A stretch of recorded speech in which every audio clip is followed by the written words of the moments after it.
और निर्मत्सर होकर के जो कथा सुनते हैं। बोले निर्मत्सर क्या है? एक मत्सर है, एक मच्छर होगा ना, एक मच्छर है और एक मत्सर है। तो मच्छर तो बाहर से काटते हैं हमको और मच्छर अंदर से काटता है। अरे मत्सर ऐसी भावना जो हमारे अंदर होती है ना कि ये इतना ऊंचा कैसे पहुंच गया और मैं इस नीचे पे हूं, क्या किसी के प्रति जो द्वेष की भावना हो जाती है उसको मत्सर कहा। और ये भावना बड़े बड़े यदि सन्यासी उनको भी हो जाती है, एक को ही नहीं, बड़े बड़े जो योगी ऋषि तपस्या जो कर रहे हैं, यार उसे मिलना तो जाना चाहिए।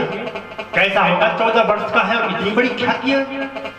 तो मत्सर हो गया, सोचा कि मैं तो 1400 साल का हूं और मेरे पास इतनी सिद्धियां हैं, मैं उस ज्ञानदेव को मिलने क्यों जाऊं। सोचा ऐसा करता हूं, उसको मिलने के लिए बुलाता हूं कि मेरे पास आ जाना। और एक पत्र लिखना चाहा, पत्र लिख देता हूं ज्ञानदेव को कि ज्ञानदेव मुझे मिलने आ। और पत्र, अब तो चिट्ठी मिलने का ना, कोई पहले चिट्ठियां होती थी, अब तो लोग भूल गए ना। आज के बच्चों को पूछो भाई चिट्ठी कहीं लिख दी, जानते हो? वो नहीं जानते हैं, वो मोबाइल का जमाना का उनको पता नहीं है। पर पत्र कैसे लिखे जाते हैं, पहले लिखता था चिट्ठी, बड़ा सोचते थे क्या लिखे, शुरुआत कबड्डी करनी, ऐसा सोचते थे ना। तो चांगदेव जी सोच रहे हैं क्या शुरू करूं, लिखूं क्या, इतने कम वर्ष का है, उसको पूज्य भी नहीं लिख सकता। और श्रद्धेय लिखूं कैसे लिखूं, सम्मानीय लिखूं कैसे लिखूं। और छोटे को क्या लिखा जाता पत्र में, प्रिय लिखते थे ना। पर अब सोचा कि इतना बड़ा ज्ञानी है, उसको प्रिय भी कैसे लिखूं, सोचते रह गए। और कागज जैसा था ना हाथ में, वैसा ही रह गया, कुछ नहीं किया उसका और वैसे ही भेज दिया कोरा। और जब ज्ञानदेव जी के पास पहुंचा ना वो पत्र, तो संत की भाषा को, ज्ञानी की भाषा को ज्ञानी समझता है।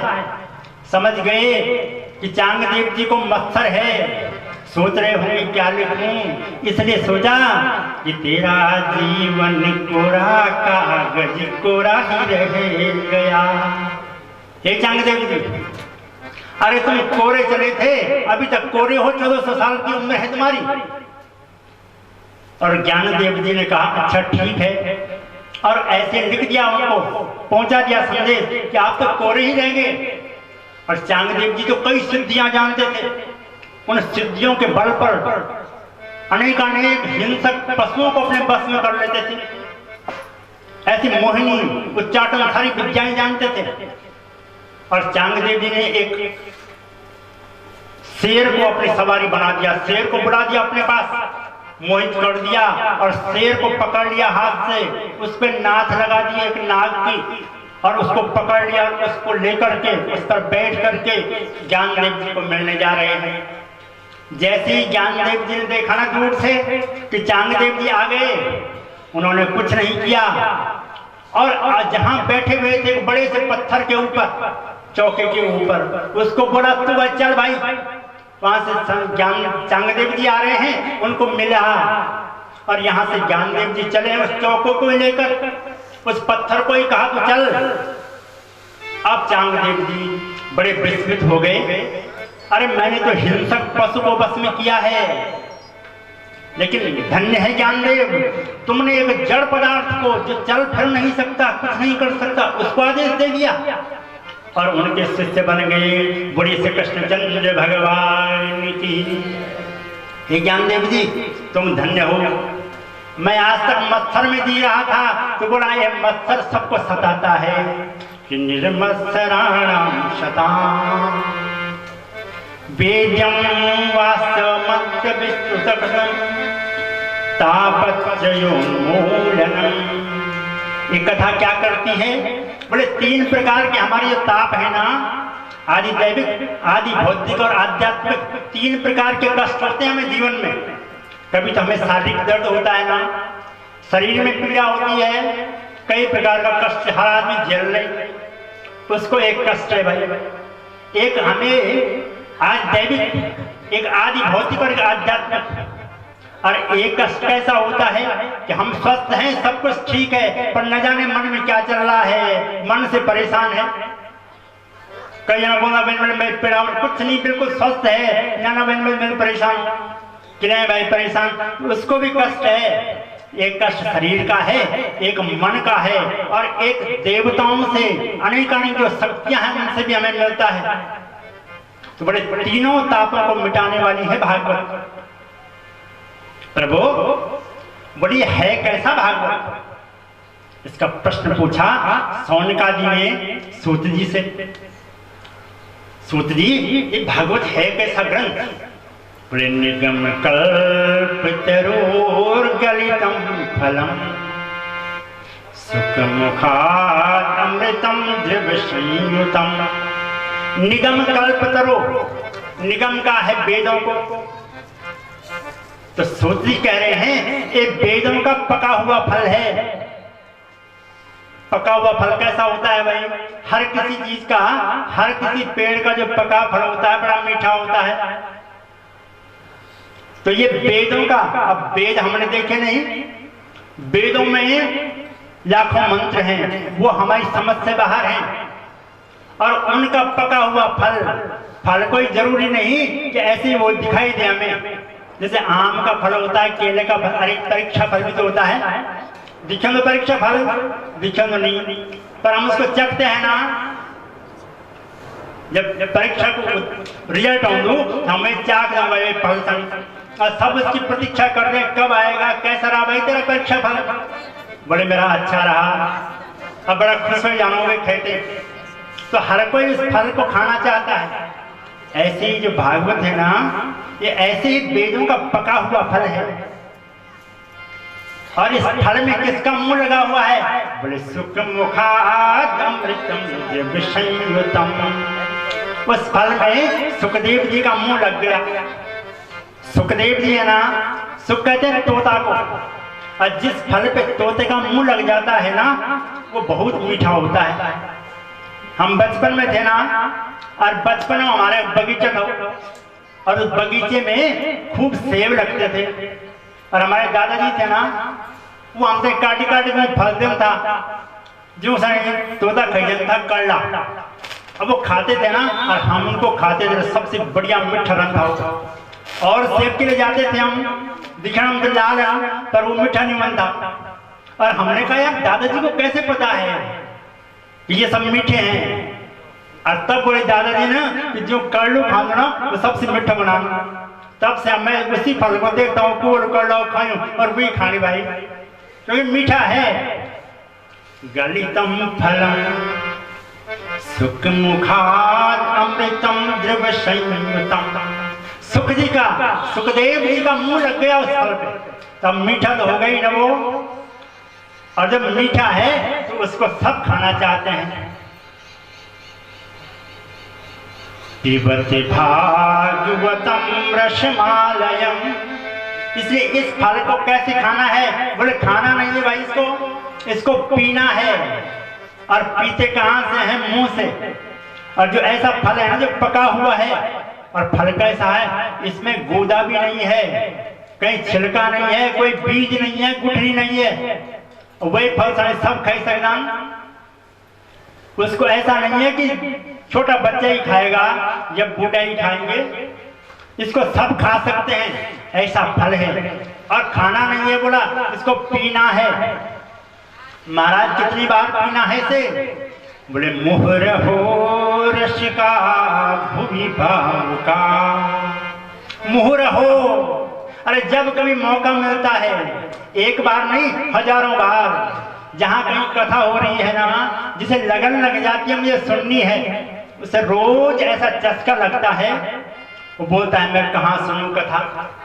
कथा वही है, इसकी विशेषता भी है पुराण अभिनव, यह है तो पुराणों में, पर जिसको रस लग जाता है इसको चखने का, पीने का, वो बोलता है एक बार नहीं, मुहर हो रसिका भूमि भावुका। इसको हजारों बार, जितनी बार मन करता है उतनी बार पीना है। ऐसा इस भागवत का वर्णन किया। और सूत जी सौनकादि ऋषियों के सामने खड़े हैं, सूत जी कथाएं करते हैं, पुराणों में क्या लिखा है वो सारे सौनकादि ऋषियों को सुनाते हैं। आज सौनकादि 28,000 ऋषि नैमिषारण्य क्षेत्र में इकट्ठे हैं और उनके सामने सूत जी आ गए और सूत जी से आज पूछ लिया कि नैमिषे निमिषच्छेत्रे ऋषय सौनकादय पप्रच्छ ऋषय सर्वे सूतम पौराणिकम खलु।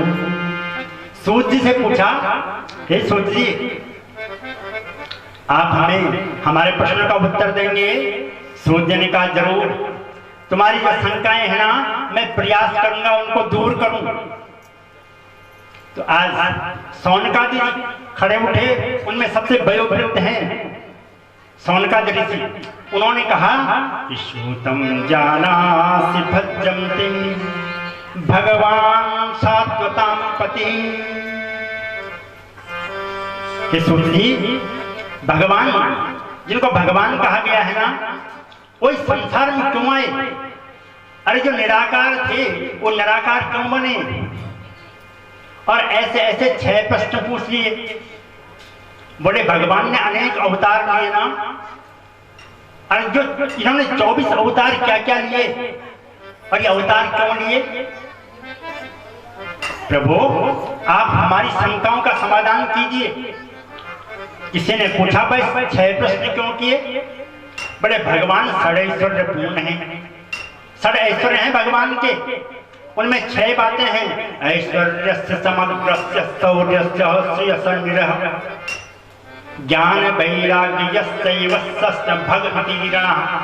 उनका नाम भगवान इसीलिए कहा कि उनमें 6 बातें हैं, ऐश्वर्य है, इसलिए 6 ही प्रश्न किए। सूत जी, जो व्यापक है, कण कण में समाया हुआ है, वो व्यक्ति क्यों बना? और उन्होंने वसुदेव जी के यहाँ क्या करने के प्रयोजन से जन्म लिया?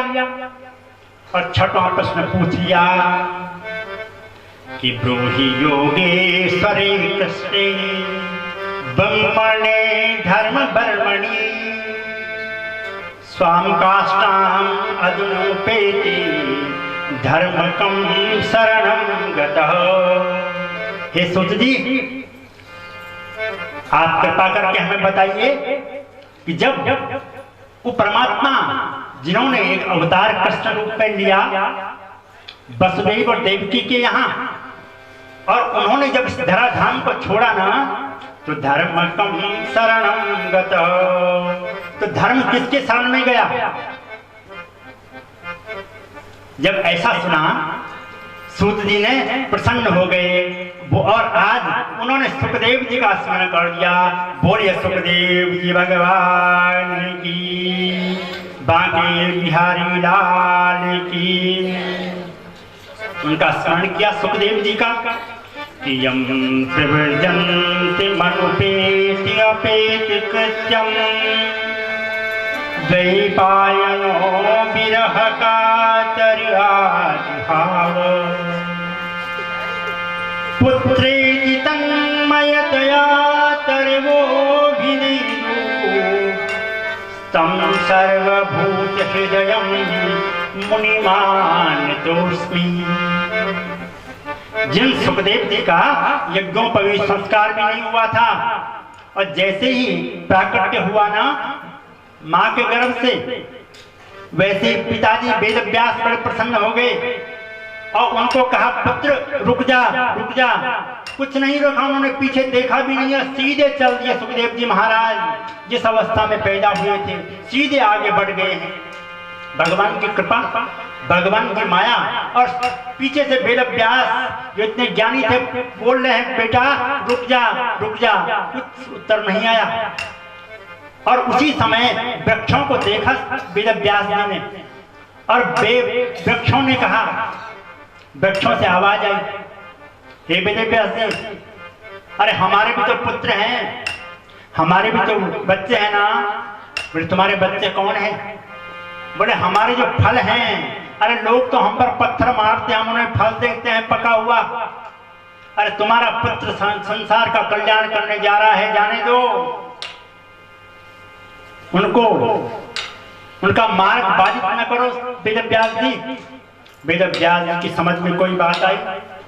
ऐसे जो सुखदेव जी हैं वो आत्मा, वो सुखदेव जी वन की ओर चल दिए समाधिस्थ होने के लिए। इस संसार की मोह माया को सबको छोड़ करके पीछे से पिताजी बोल रहे हैं, कुछ नहीं सुना।